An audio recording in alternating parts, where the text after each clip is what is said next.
these are the relationships inside of the NIST 853 cybersecurity framework. And what I've done is just start displaying the relationships, and the system is aligning the relationships by distance and proximity. So you watched the first part of it, and now the relationships are being formed, and we've set some parameters on the weight of the nodes, so they're starting to expand and go across the screen. And the great thing about visualizing relationships when you're looking at large structures of data is you can start to understand how the data is related to one another. And we see over here we have a very interesting topology that's been created. Right? And it wasn't like this when we started the video, but it's much different now. And over here we have a series of relationships with nodes and edges, and we've got a lot of interconnectivity. But let's zoom out a little bit. Do we have anything else? We have some outliers.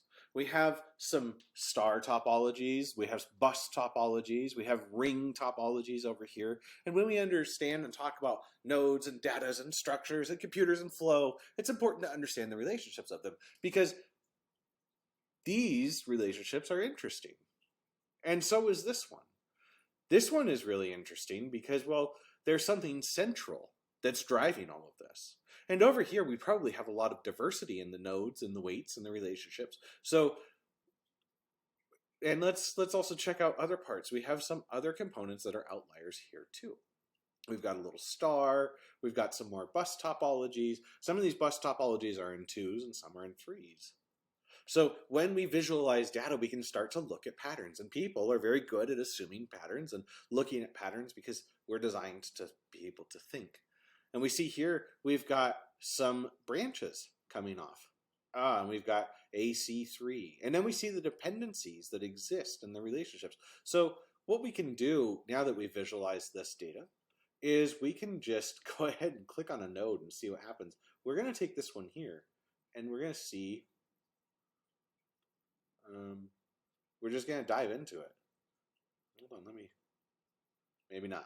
Maybe we're not going to dive into that one. Hey, there we go. And now what we've done is we've selected one node, and we're looking at all of the relationships to that node. And this is really effective. This is really effective because we can more effectively talk about the dependencies and the relationships that exist when we start by visualizing them, right? So we should get something that's similar to what we had in the beginning because we chose the middle of that circle, right? So it's going to come back out here, and we're going to see that this also has a couple relationships over here. And this is how we should be talking about cyber and information security. So I hope you found this useful, and we'll see you again.